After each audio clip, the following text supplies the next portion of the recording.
Every online business owner has a number in their head, what they think their business is worth. Some think their 5K a month blog is worth $1 million, and others are sitting on a 7-figure asset and just don't really know it. Hi, I'm James Beatty. I'm a senior sell-side M&A advisor at Empire Flippers, and I've personally helped value over 200 online businesses. And today, I'm going to show you exactly how a broker does it. I've actually pulled the data from 1,464 real transactions. Every deal that Empire Flippers has closed over the past 6 years. That's 462 million in total volume. And by the end of this video, you'll know what determines whether you exit for 2x your trailing 12 months profit or 4x your trailing 12-month profit. I'm even going to break down 2 real-world style businesses, both making the exact same net profit, and show you how drastically multiples can differ depending on the specific factors to your business. One will sell for 1.4 million roughly, and the other will struggle to get $800,000. All right, let's start with the basics. The formula for valuing an online business is fairly simple. It's your trailing 12 months average net profit times by a multiple. That's really it. If your business makes $10,000 a month in net profit and you sell at a 25x multiple, that's a $250,000 valuation on your business. If it makes, say, $50,000 a month at 35x, that's a $1.75 million exit. The monthly net profit part is straightforward. It's really what lands in your pocket every month after your costs. Where it gets interesting is the multiple, because that multiple is not a fixed number. It's not the same for every single business. It shifts based on your business type, your size, your growth, and a dozen other factors that we're going to get into later in the video. To get a baseline multiple, we need to look at comparables in the market, as well as the type of business that you actually have. Is it Amazon FBA? Is it content, etc.? Let me show you what the market actually looks like right now for a few online popular business models. Now, for this, what I've done is filtered the data to focus solely on quality businesses. So that means stripping out deals that sold for less than 100,000 and stripping out deals that sold less than a 20x multiple. That gives us 71 deals that sold in 2025. And this cuts out the noise of, some of the smaller deals and some of deals that were, highly distressed, right? They got picked up for very, very low multiples. First, we've got SaaS, which sits at the top around a 43x. However, that was a fairly small sample size in 2025. But the real story is in the middle of the chart, where most of these types of businesses group together.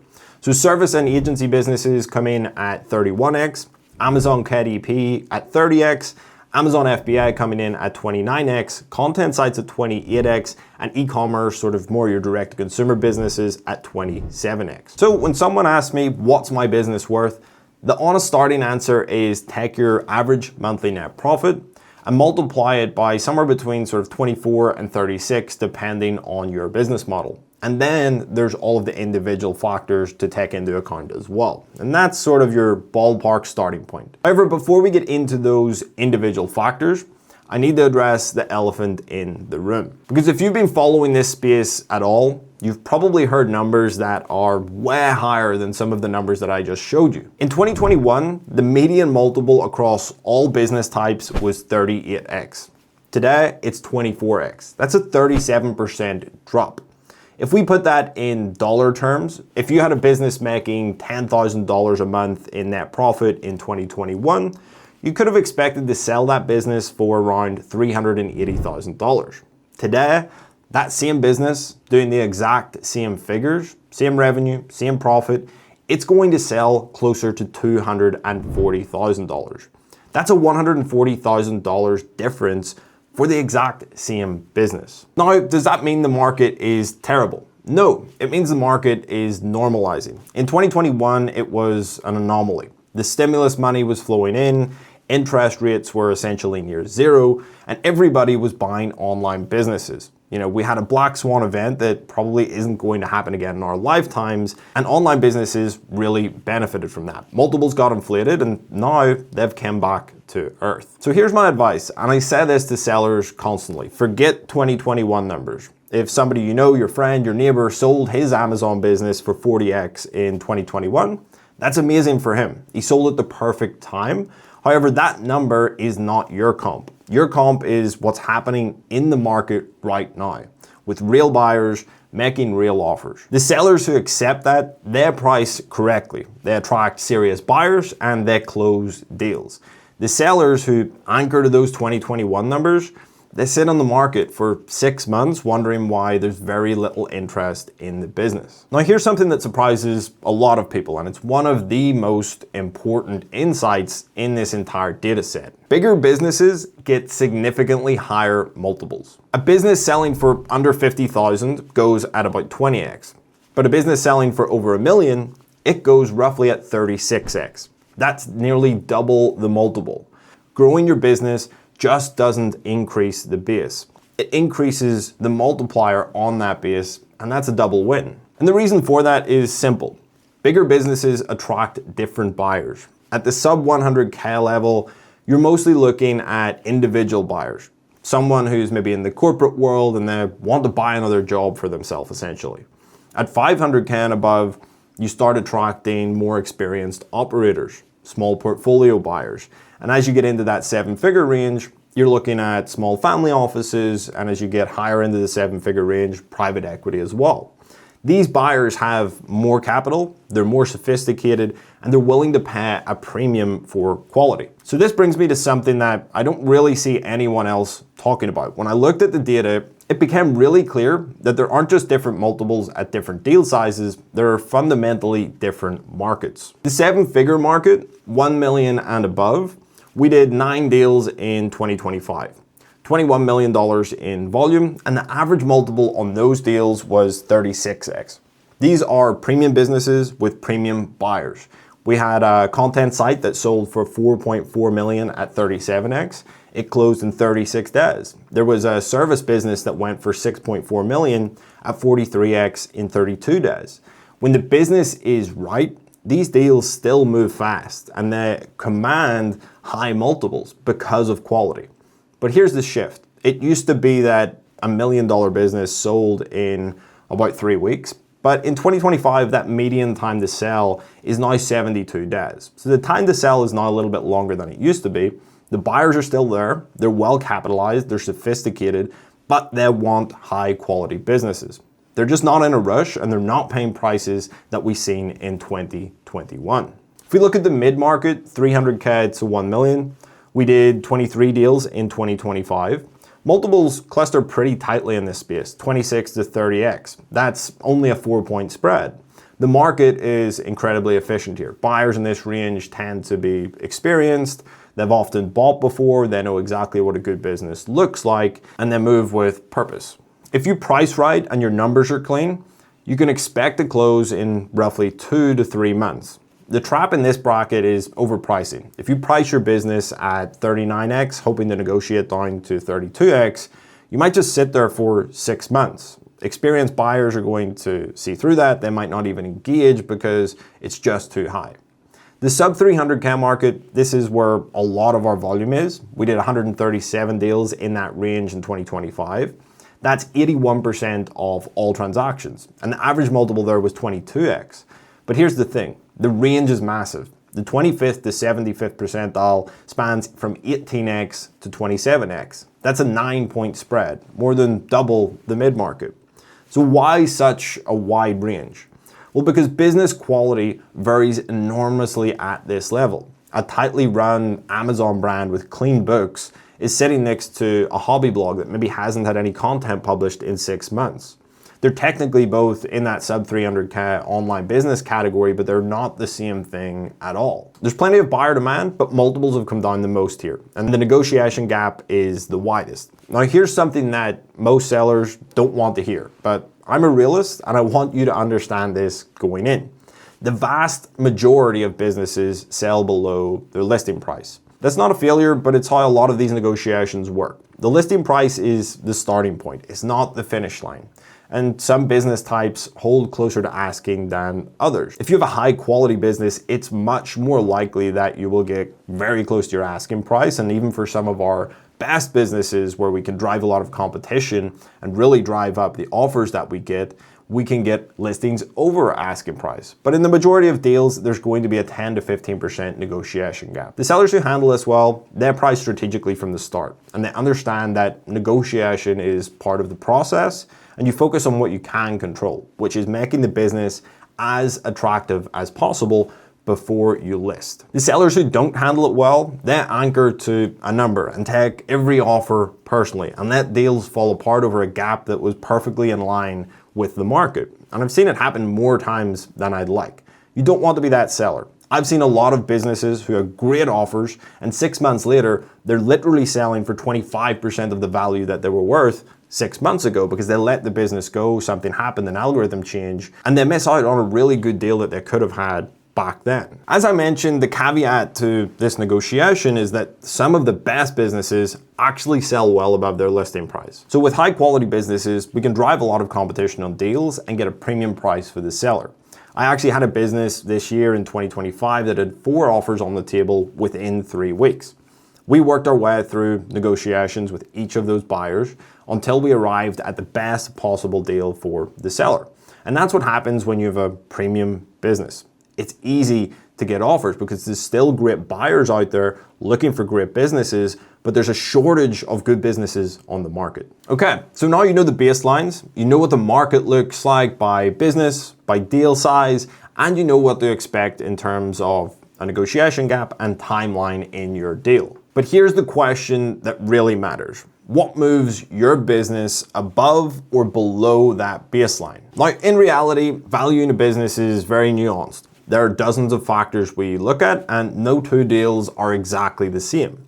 But to give you a broad overview of how we think about it, I'm going to use a simple point system. Start with your baseline multiple for your business type, and then add or subtract points based on key factors. It's a simplified version of what we actually do, but it will give you a clear framework for understanding where your business sits and how to value your own business. So to show you an example of how this works, I want to tell you the story of 2 Amazon FBA businesses. Both are doing about 1.65 million a year in revenue. Both net roughly $36,000 a month on average, about $435K per year. On paper, the same business, but one of them is going to be valued at 38x and the other is going to struggle to get 22x.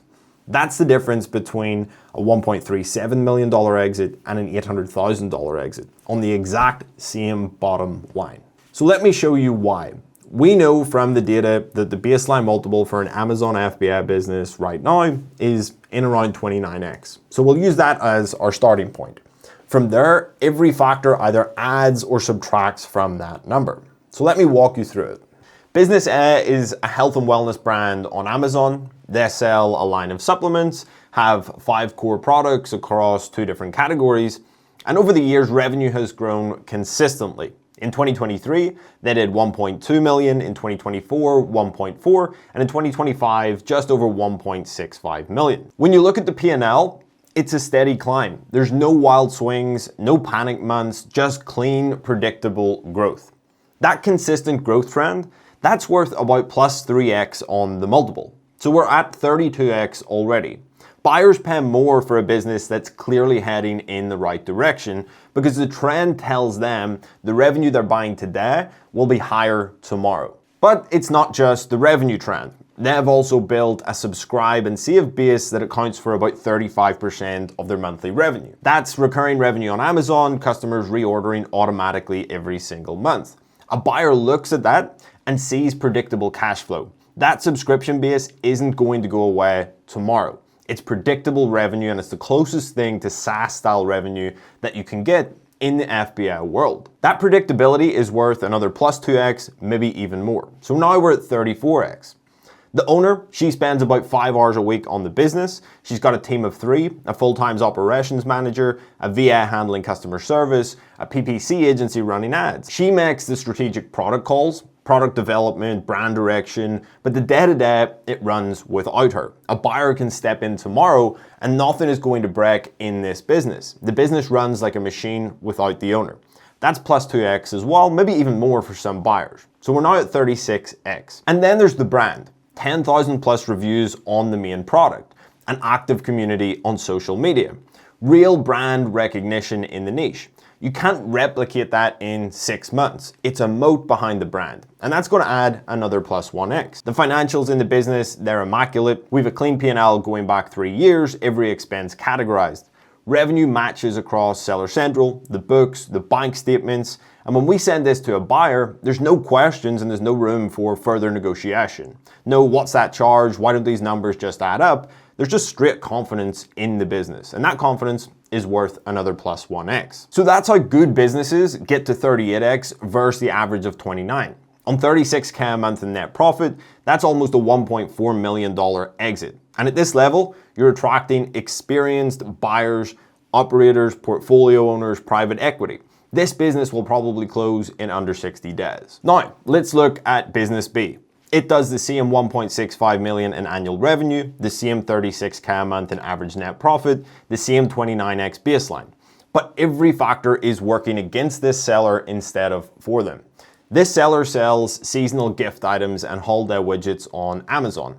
Christmas ornaments, stocking stuffers, novelty items, things that fly off the shelves in November and December, but barely move the rest of the year. Look at the P&L. Revenue in February is 68,000 and revenue in December is 170,000.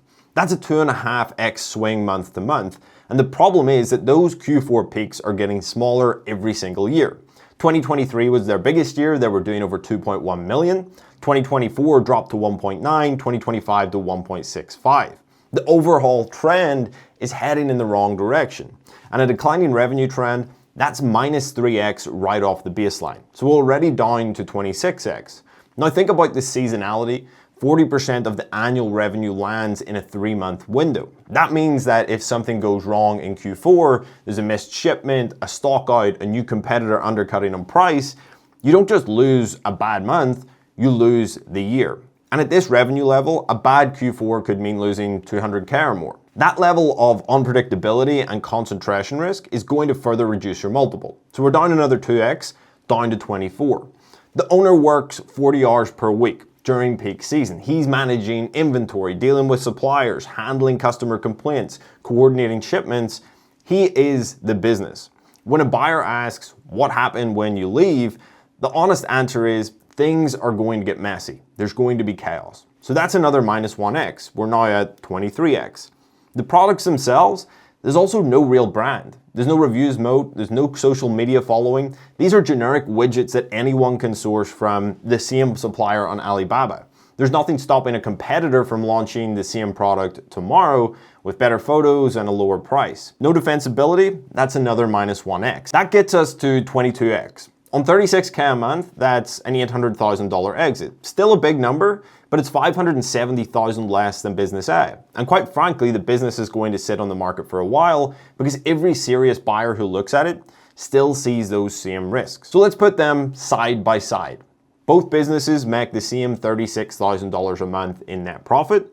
Business A exits for almost 1.4 million and business B exits for 800K. That's over $500,000 left on the table. Not because of revenue, not because of profit, but because of how the business makes that money and how it's set up to transfer. And here's the thing. Most of these factors are within your control, or at least some of them. You can diversify your product line, you can build a subscription base, you can hire a team and document your workflows and processes, you can clean up your books. You can't do all of it overnight, but you can start to work on it. And every single one of these moves pushes your multiple higher. And in a deal this size, each individual point on your multiplier is worth $36,000. That's real money. And the sellers who walk away with life-changing exits, they've done this work long before they even go to market, even before they pick up a phone to call a broker. The sellers who are disappointed by their valuation, they show up, they're unprepared, and they're expecting the market to value potential in their business instead of the reality. So let me bring this all together. The formula is very simple. It's your monthly average net profit times a multiple. And in today's market, that multiple ranges from about 26x to 36x, depending on the size and quality of your business. But the baseline is just the starting point. As we just saw, individual factors can push you from a 29x baseline all the way up to 38x, or drag you down to a 22x. Growth trend, revenue predictability, owner involvement, brand defensibility, and clean financials. Each one of these adds or subtracts real multiplier points, and each point is worth thousands of dollars in your deal. The businesses that sell at the top of the range, they've done the work on these factors before going to the market. And the businesses that sit there and struggle, they simply haven't. And look, multiples have compressed from the 2021 highs. That's real. But 169 deals still closed in 2025, totaling 47 million in volume. The market isn't dead. It's just a market that now rewards prepared sellers over hopeful ones. Now, if you're watching this and thinking, okay, I understand the framework, but I want to know what my specific number is, that's exactly what we do at Empire Flippers. If you're doing over 25,000 a month in net profit, I'd love to work with you directly. You can schedule a call at the link below to book a free consultation with me, and we'll map out a plan to prepare your business for exit and talk about what your valuation might look like today. If you're doing less than 25K per month, you can get a free valuation on our site. It takes a few minutes and it'll give you a realistic estimate of what your business could sell for in today's market based on the actual data. Even if you're a year or two away from selling, it's worth understanding your number now.